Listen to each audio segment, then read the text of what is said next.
NCERT cover करनी है। ये जो चैप्टर है हमारा अल्कोहल फिनॉल इथर वाला चैप्टर है, ठीक। टोटल क्वेश्चन 21 है, आउट ऑफ एनसीईआरटी से 2 क्वेश्चन अब तक आ चुके हैं, एक 2018 में, एक 2012 में। 19 क्वेश्चन प्योरली आपको एनसीईआरटी से मिलेंगे। ये वाला जो देखो कंक्लूजन ये निकला कि टोटल क्वेश्चन इसमें 65 थे टॉपिक वाइज क्वेश्चंस में, ठीक। इस वजह से जो एनसीईआरटी क्वेश्चन है वो 2 क्वेश्चन है, और जो अच्छे क्वेश्चन मुझे लगे कि हां इनका लेवल बढ़िया है, मजा आएगा करने में, वो 6 क्वेश्चन एक्यूज पीवाईक्यूज मैंने देखे। हर मैंने पीवाईक्यू मैंने सोचा कि चलो एक काम करता हूं बच्चों के लिए बहुत ज्यादा हेल्प होगी बच्चों को। मैंने पीवाईक्यूज का एनालिसिस करके मैंने देखा कि देखो टोटल क्वेश्चन जो थे वो 24 थे। 24 में सिर्फ एक ही क्वेश्चन ऐसा है जो एनसीईआरटी के बाहर का है 2012 में, उसके अलावा जितने भी क्वेश्चन है वो सारे के सारे सिर्फ एनसीईआरटी से ही आए हैं। तो मतलब सिर्फ इसका एनालाइज करके ये पता चला कि देखो टोटल क्वेश्चन कितने हैं 19 में सिर्फ एक ही क्वेश्चन है जो एनसीईआरटी के बाहर से आया है, उसके अलावा बाहर का नहीं कुछ। हेलो गाइस, मेरा नाम राहत हुसैब है। जैसे कि आप सब जानते हैं मैंने आपके नीट 2022 दिया था और मेरे आपकी ऑल इंडिया रैंक 217 आई है।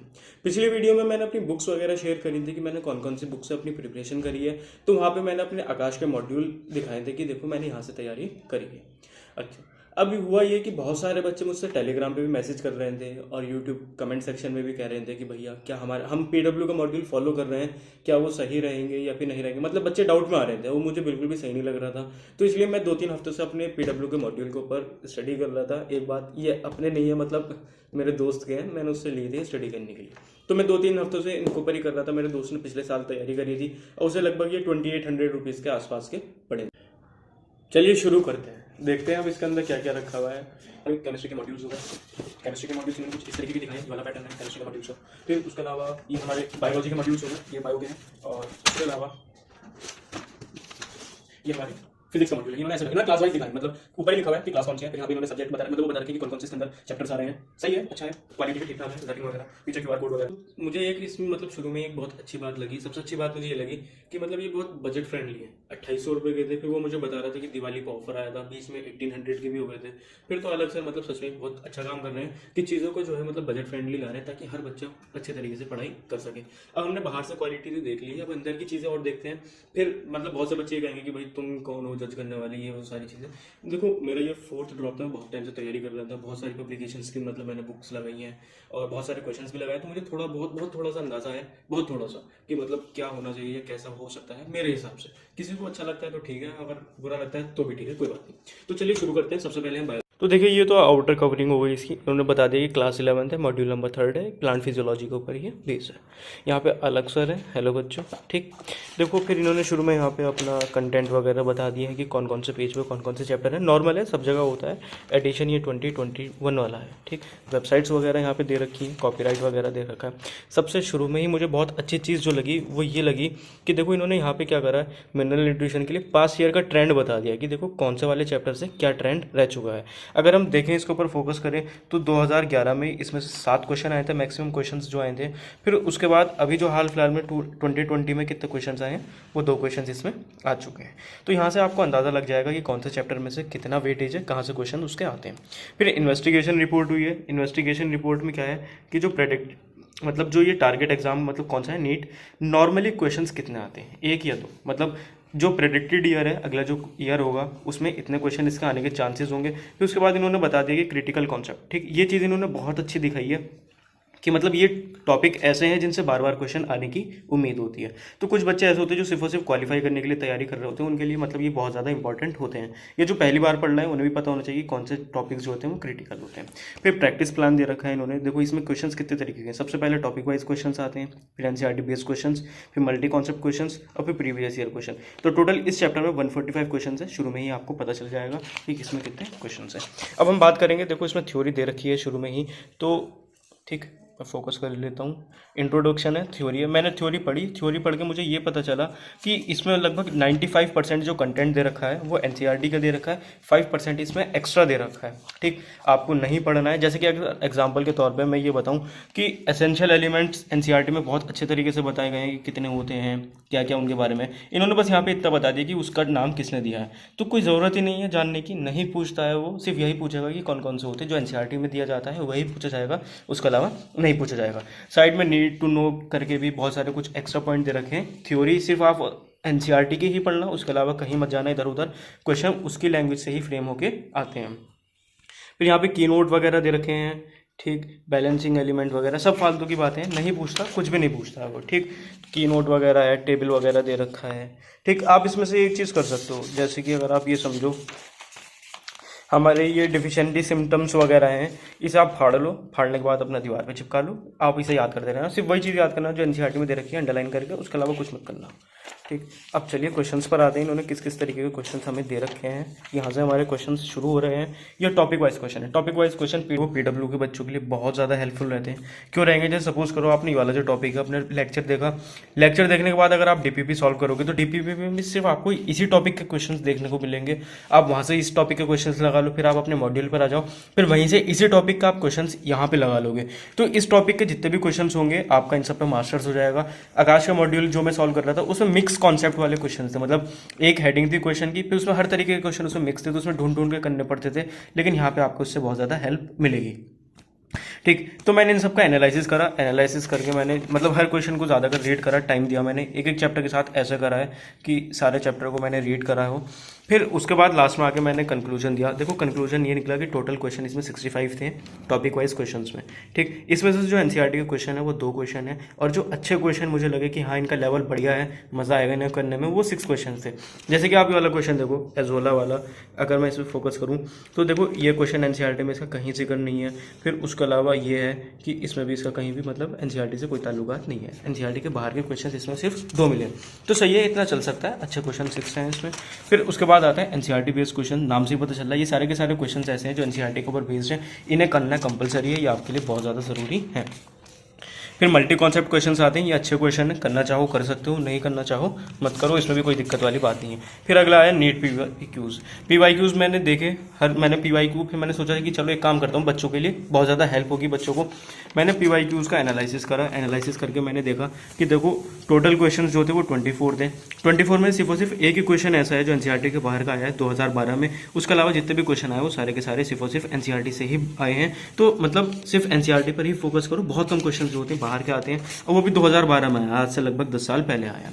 ठीक, फिर देखिए अगले चैप्टर पर आते हैं। अगला जो चैप्टर है हमारा वो फोटोसिंथेसिस इन हायर प्लांट्स है। ठीक, इसमें भी मैंने अब तो बाकी सारे टॉपिक मतलब जो वो है टॉपिक वाइज क्वेश्चन हैं उन सब में भी यही होगा कि सब में लगभग 4-5 क्वेश्चन बाहर के हैं, बाकी सारे एनसीईआरटी के।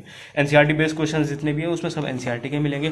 फिर मैंने आपके लिए पीवाईक्यूज़ को सब सारे चैप्टर के पीवाईक्यूज़ मैंने ज़्यादातर एनालाइज करें। फोटोसिंथेसिस इन हायर प्लांट, इसमें देखो टोटल क्वेश्चन 23 हैं 10 सालों में जो आ चुके हैं। उसमें से बाहर से अब तक सिर्फ 5 क्वेश्चन आए गए हैं। कब आया है? 2012 में। 2016 में 3 क्वेश्चन। अब तक का सबसे भारी पेपर जो है वो 2016 का है। 2016 में ज़्यादातर 90 या 80% क्वेश्चन आपको बाहर के देखने को मिलेंगे, बहुत कम एनसीईआरटी से आया था। फिर 2016 का जो क्वेश्चन था वही रिपीट होकर 2017 में आ गया था। तो जो ज़्यादातर क्वेश्चन पीवाईक्यूज़ में पूछे जाते हैं वो एक्चुअल में वो होते हैं जो इससे पहले पूछे जा चुके हैं, या तो वो क्वेश्चन रिपीट होंगे या फिर वो क्वेश्चन आपस में लिंक होंगे। अगर आपको एनसीईआरटी के बाहर का कुछ पढ़ना है तो सिर्फ इनको ही पढ़ना, इनसे रिलेटेड टॉपिक पढ़ लेना, उसके अलावा कुछ भी मत पढ़ना, सिर्फ एनसीईआरटी को ही आप अच्छे तरीके से कवर करो। ठीक, फिर देखो अब ये बायोलॉजी का हमारा 4th वाला मॉड्यूल आ गया। ये बेसिकली जूलॉजी का मॉड्यूल है। तो इसमें खोला हमने, खोलने के बाद ब्लड वाले चैप्टर पर गए। ब्लड के पीवाईक्यूज़ मैंने एनालाइज करे, सबके धीरे धीरे करके मैंने पीवाईक्यूज़ को एनालाइज करा, इसलिए मुझे इतना टाइम लग गया था। इसमें देखो ब्लड में टोटल क्वेश्चन 32 अब तक पूछे जा चुके हैं पीवाईक्यूज़ में। एनसीईआरटी के बाहर 4 आए हैं, 19 में आए हैं, 17 में, 16 में और 15 में। 19 के बाद आपको पीवाईक्यू मतलब एनसीईआरटी के बाहर का ना के बराबर देखने को मिलेगा। 19 का पेपर हुए भी लगभग 3 साल हो चुके हैं। 19, 20, 21, 22, 4 साल हो चुके हैं। आपसे 4 साल पहले पूछा जा रहा है। इन 4 साल के अंदर एनसीईआरटी के बाहर में कुछ भी नहीं पूछा जा रहा है। फिर उसके बाद फिर मैंने किडनी के भी चैप्टर का एनालिसिस करा।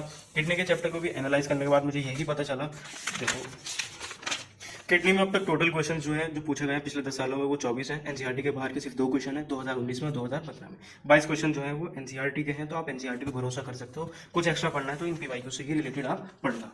ठीक, देखो बायोलॉजी का 2nd वाला मॉड्यूल है। इसमें मैंने सेल वाला चैप्टर एनालाइज करा था।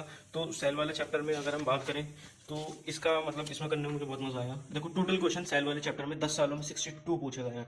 मतलब एक साल में जो एवरेज आ रहा है वो 6 क्वेश्चन का आ रहा है। 10 सालों में 62 क्वेश्चन, एक साल में 6 क्वेश्चन के आसपास आ रहा है। एनसीईआरटी के बाहर अब तक सिर्फ 2 क्वेश्चन आए हैं, 2018 में, 2015 में। उसके अलावा 60 क्वेश्चन जो है वो एनसीईआरटी से ही आए हैं। फिर अगला जो चैप्टर है वो बायोमोलिक्यूल्स वाला चैप्टर है। बायोमोलिक्यूल्स की मैंने स्टडी करी। इस स्टडी में भी इसमें भी यही पता चला। देखो अब तक 10 सालों में टोटल क्वेश्चन 33 आए हैं। पर चैप्टर मतलब पर ईयर का 3 का एवरेज आ रहा है। आउट ऑफ एनसीईआरटी सिर्फ 3 क्वेश्चन है। 2 बार 17 में आया है, 1 बार 12 में आया है। उसके अलावा एनसीईआरटी के बाहर इसमें नहीं आए हैं। ठीक है, देखो अब हम केमिस्ट्री पर शिफ्ट होते हैं। केमिस्ट्री की मॉड्यूल की मैंने स्टडी करी है। इनऑर्गेनिक वाला मैंने मॉड्यूल लिया था, क्योंकि बहुत सारे बच्चे कंफ्यूज होते हैं कि भैया इनऑर्गेनिक मतलब एनसीईआरटी से पढ़ें या मॉड्यूल से पढ़ें। तो देखो ये जो हाइड्रोजन वाला चैप्टर है मैंने इसकी स्टडी करी है।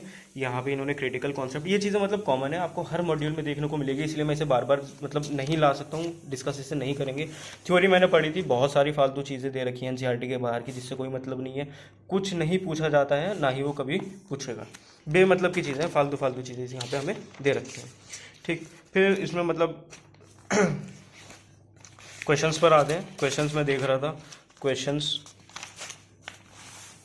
टॉपिक वाइज क्वेश्चंस की यहाँ पे शुरुआत हुई है। तो आउट ऑफ एनसीईआरटी के देखो कितने सारे क्वेश्चन, ये भी बाहर का, ये भी बाहर, ये भी बाहर, ये भी बाहर, ये भी बाहर का, ये भी बाहर का, ये भी बाहर का। मतलब ये क्वेश्चन ऐसे हैं, अगर आप एनसीईआरटी पढ़ने के बाद इसे खोल के बैठ जाओगे तो आप ये कहोगे कि भाई हमें तो कुछ भी नहीं आता। आप मतलब एक तरीके से डिमोटिवेट हो जाओगे। ये बेमतलब के सवाल है जो कभी ना, सेमी वाटर गैस, एनसीईआरटी में बस वाटर गैस का जिक्र है, सेमी वाटर का कहीं से कहीं तक किसी भी चैप्टर में कोई भी जिक्र नहीं है। ठीक, फिर तो मैंने इसका भी एनालाइज करा। टोटल क्वेश्चन 50 थे और आउट ऑफ एनसीईआरटी 9 क्वेश्चन है। इनका क्वेश्चन का लेवल इजी से थोड़ा सा ऊपर है, मीडियम लेवल के क्वेश्चन है। आपको केमिस्ट्री अच्छी आनी चाहिए तभी आप इनके कर पाओगे, वरना नहीं कर पाओगे। एनसीईआरटी बेस्ड क्वेश्चन है, इस तरीके के जो क्वेश्चन हैं ज़्यादा का नीट में पूछे जाते हैं। उसके अलावा ये क्वेश्चन मुझे बहुत ज़्यादा पसंद आया, ये वाला क्वेश्चन अच्छा क्वेश्चन है। ये जितने भी मैंने स्टार मार्क मार रखे हैं अच्छे अच्छे क्वेश्चन है, मतलब मज़ा आएगा आपको करने में अगर आप ये वाले सारे क्वेश्चंस सॉल्व करोगे। फिर मल्टी कॉन्सेप्ट क्वेश्चन है, ये क्वेश्चन बहुत ज़्यादा मज़ा आया, मतलब एनसीईआरटी से उठाया गया है, बहुत अच्छा क्वेश्चन है। सोडियम आर्सेनाइड इसका आंसर है, और ये 2 क्वेश्चन इसमें भी एनसीईआरटी के बाहर के मिले।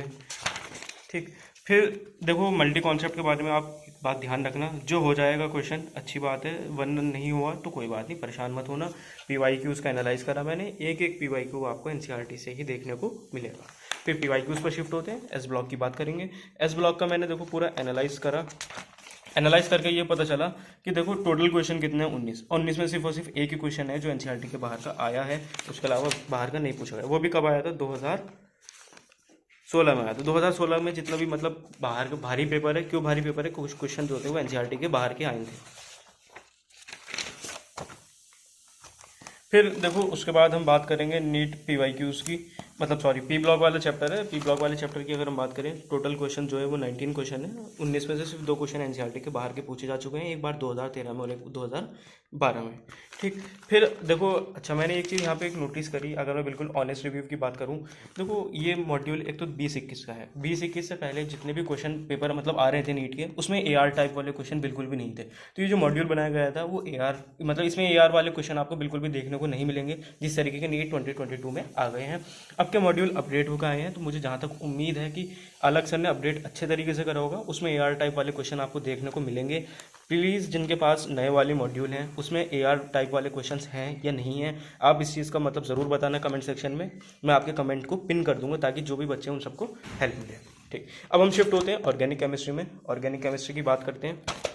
ठीक, तो ये 12th वाले चैप्टर है मैंने लिए थे, हाइड्रोकार्बन। थ्योरी की बात करेंगे, थ्योरी बिल्कुल फालतू दे रखी है, बहुत ज़्यादा एक्स्ट्रा मटेरियल है, आपको कुछ नहीं पढ़ना, एनसीईआरटी कवर करनी है। ये जो चैप्टर है हमारा अल्कोहल फिनॉल ईथर वाला चैप्टर है। ठीक, टोटल क्वेश्चन 21 है, आउट ऑफ एनसीईआरटी सिर्फ 2 क्वेश्चन अब तक आ चुके हैं, एक 2018 में, एक 2012 में। 19 क्वेश्चन प्योरली आपको एनसीईआरटी से मिलेंगे। ये वाला जो क्वेश्चन है इथाइलिन ग्लाइकोल वाला, ये सॉल्यूशन वाले चैप्टर का क्वेश्चन है, फिजिकल केमिस्ट्री का जो क्लास 12 का चैप्टर है सॉल्यूशन, वहाँ से आपको इसका देखने को मिलेगा, मतलब वहाँ से लिंक है इसका। ठीक, फिर उसके बाद हमारा जो अगला चैप्टर है वो है एल्डिहाइड कीटोन और कार्बोक्सिलिक एसिड वाला। इसके पीवाईक्यूज़ की अगर हम बात करें तो इसके पीवाईक्यूज़ में टोटल क्वेश्चंस जो है वो 32 क्वेश्चंस है, आउट ऑफ एनसीईआरटी 5 क्वेश्चन है, 27 क्वेश्चन आपको एनसीईआरटी से ही मिलेंगे इसमें। फिर आउट ऑफ एनसीईआरटी वाले जो क्वेश्चन है वो कब कब के हैं, 2016, 15, 12 और 11 के। ये मतलब इन सालों में बाहर के क्वेश्चन आ चुके हैं, उसके अलावा आपको प्योरली एनसीईआरटी से ही देखने को मिलेगा। ठीक, अब मुझे ऐसा लग रहा है कि मॉड्यूल का रिव्यू कम हो गया है, पीवाईक्यूज़ का ज़्यादा हो गया है। तो देखो इसका अगर जो फाइनल रिव्यू मैं ये बताऊँ, देखो सबसे अच्छी बात जो मुझे लगी, पहली बात ये है कि बजट फ्रेंडली है, कोई भी इसे बहुत आसानी से अफोर्ड कर सकता है। फिर उसमें एक सबसे अच्छा जो प्लस पॉइंट देखने को मिलेगा, मुझे ये मिला, देखो ये जो है ये सबसे अच्छा इसका प्लस पॉइंट है। जैसे कि मतलब बच्चे कहते हैं कि भैया सॉल्यूशन में बहुत ज़्यादा दिक्कत होती है, आपको यहाँ पे अलग से एक्सप्लेनेशन की बुक देखने को मिलेगी, वहाँ पे सारे क्वेश्चंस का एक्सप्लेनेशन हमें दे रखा होता है। ठीक है, देखो ये जो है ये एक्सप्लेनेशन की बुक है। फिजिक्स का भी एक्सप्लेनेशन दे रखा है, बायोलॉजी का भी एक्सप्लेनेशन और केमिस्ट्री का भी एक्सप्लेनेशन है। मतलब देखो ज़्यादातर क्या होता था मेरे साथ, अगर मैं आकाश का मॉड्यूल करता था वहाँ पे एक्सप्लेनेशन मेरे पास नहीं था, तो मुझे नेट की जरूरत लेनी पड़ती थी। जैसे ही मैं नेट खोलता था नोटिफिकेशन टाइम टाइम टाइम एकदम आते रहते थे, फिर डिस्ट्रैक्शन वगैरह वो सारी चीज़ें तो कॉमन ही है। ठीक, तो इसमें क्या है, आपको ये हार्ड कॉपी मिलेगी, बिल्कुल सही करके एक्सप्लेनेशन करा है, कैलकुलेशन भी बहुत अच्छे तरीके से। फिर बहुत सारे बच्चे कहते हैं कि भैया हमें कैलकुलेशन समझ में नहीं आ रही, इन्होंने क्या दे रखा है, तो उसके लिए भी अलग से पूरा पूरा जुगाड़ निकाल रखा है। शुरू में ही आपको क्यूआर कोड मिल जाता है। अगर आपको एक्सप्लेनेशन पे समझ में नहीं आ रहा है, आप क्यूआर कोड को स्कैन करो, स्कैन करने के बाद आप अपना आराम से उसका वीडियो सॉल्यूशन देख सकते हो। जो टीचर पढ़ा रहे हैं क्लास में ज़्यादातर उनका ही सॉल्यूशन दिया हुआ होता है, फिर उन सॉल्यूशन से जो है आप अपना आराम से देख के समझ सकते हो। फिर तो ठीक है गाइस, अब हम बात करेंगे फिजिक्स के मॉड्यूल की। इसमें जो मैंने क्वेश्चंस लगाए थे वो मैंने वर्क पावर एनर्जी के क्वेश्चंस लगाए थे। इसमें क्या है, इन्होंने यहाँ पे जो मतलब टॉपिक डिवाइड कर रखे हैं, क्वेश्चंस डिवाइड कर रखे हैं, वो 3 कैटेगरी में क्वेश्चंस डिवाइड कर रखे हैं। एक आपका टॉपिक वाइज क्वेश्चन आपको देखने को मिलेगा, एक आपको लर्निंग प्लस देखने को मिलेगा, उसके अलावा एक आपको मल्टी कॉन्सेप्ट क्वेश्चन देखने को मिलेंगे। इसमें ईजी और मीडियम क्वेश्चन होंगे, इसमें ज़्यादा मीडियम थोड़े से हार्ड होंगे, इसमें थोड़े हार्ड ज़्यादा होंगे मल्टी कॉन्सेप्ट क्वेश्चन। नीट का लेवल ईजी मीडियम के बीच में रहता है। ये करना कंपलसरी मस्ट है, मतलब करने ही करने हैं। कोशिश करो ज़्यादा से ज़्यादा कर सको, और अगर आपसे ये लग रहे हैं तो बहुत अच्छी बात है, आप बहुत अच्छी तरीके से प्रिपेयर हैं उसके लिए, अपने पेपर के लिए। ठीक, क्वेश्चन नंबर ऑफ क्वेश्चंस ठीक है, 250 तक क्वेश्चंस जा रहे हैं, इसमें कोई दिक्कत वाली नहीं बात नहीं है, करते रहना। एक चीज़ आप नोटिस करना, जो क्वेश्चन आपके गलत हो रहे हैं उन्हें स्टार मार्क कर लो। रिवीजन के टाइम पे मेन फोकस उन्हें करना, टेस्ट से पहले वो क्वेश्चन ज़रूर करके जाना जो आपके गलत हो रहे हैं, क्योंकि जो क्वेश्चन आप तो सही है मतलब वो तो आपको आता ही आता है, जो गलत है गलतियाँ ही सुधारनी है, तभी जाके आपके मार्क्स वहाँ पे अगले टेस्ट में ज़्यादा आएंगे। ये चीज़ ध्यान रखना। वीडियो सॉल्यूशन फिजिक्स में बहुत ज़्यादा आपको हेल्प देगा। फिजिक्स का एक्सप्लेनेशन भी बहुत अच्छे तरीके से दे रखा है, बहुत सही एक्सप्लेनेशन दे रखा है। फिर बात करेंगे इसकी थ्योरी की। ठीक, देखो यहाँ पे सॉल्व एग्जांपल्स दे रखे हैं, ट्रेन योर ब्रेन, ये कर लेना। अच्छे क्वेश्चंस इन्होंने यहाँ पे दे रखे हैं, डायरेक्ट इन्होंने मतलब फॉर्मूले निकाल के दे रखे हैं। इन्हें फॉलो करने से आपको बहुत ज़्यादा हेल्प मिलेगी। मतलब सही दे रखा है, अच्छे तरीके से समझा रखा है। थ्योरी इसकी ठीक है, इसे आप कवर कर सकते हो, इसमें कोई दिक्कत वाली बात नहीं है भाई। ये थोड़े थोड़े जो क्वेश्चन है ये अच्छे क्वेश्चन लेवल वाले क्वेश्चन हैं। अगर ये नहीं होंगे तो परेशान मत होना, क्योंकि अच्छा लेवल है इन क्वेश्चन का। ठीक, तो की नोट दे रखा है, तो मतलब कंक्लूजन ओवरऑल यही है, अच्छी चीज़ है, आप इस पर आराम से भरोसा कर सकते हो। साथ में डीपीपी लगाना, लेक्चर को सही से देखो, पीवाईक्यूज करने बहुत ज़्यादा ज़रूरी हैं। फिर बात रहती है एनसीईआरटी की। देखो फिजिक्स की एनसीईआरटी मुझे टाइम नहीं मिला था एनसीईआरटी करने का, मैं कर नहीं पाया था, मुझे बहुत लास्ट में मैंने मतलब मैं कवर ही नहीं कर पाया था अपना सिलेबस, तो मैं वो नहीं कर पाया था फिजिक्स की एनसीईआरटी। लेकिन फिर भी अच्छी बात है, कर लो, कर सकते हो तो। उसके सॉल्व क्वेश्चंस जो उसमें दे रखे हैं, एनसीईआरटी की एक्सरसाइज जो दे रखी है वो तो करना, लेकिन एनसीईआरटी एग्जाम्पल मस्ट है, ज़रूर करना। मुझे उम्मीद है कि आपको इससे थोड़ा बहुत तो फ़ायदा मिलेगा। अच्छी चीज़ है, भरोसा कर सकते हो, होपलेस मत होना, बस मेहनत करते रहो, मेहनत कभी बेकार नहीं जाती। बाय।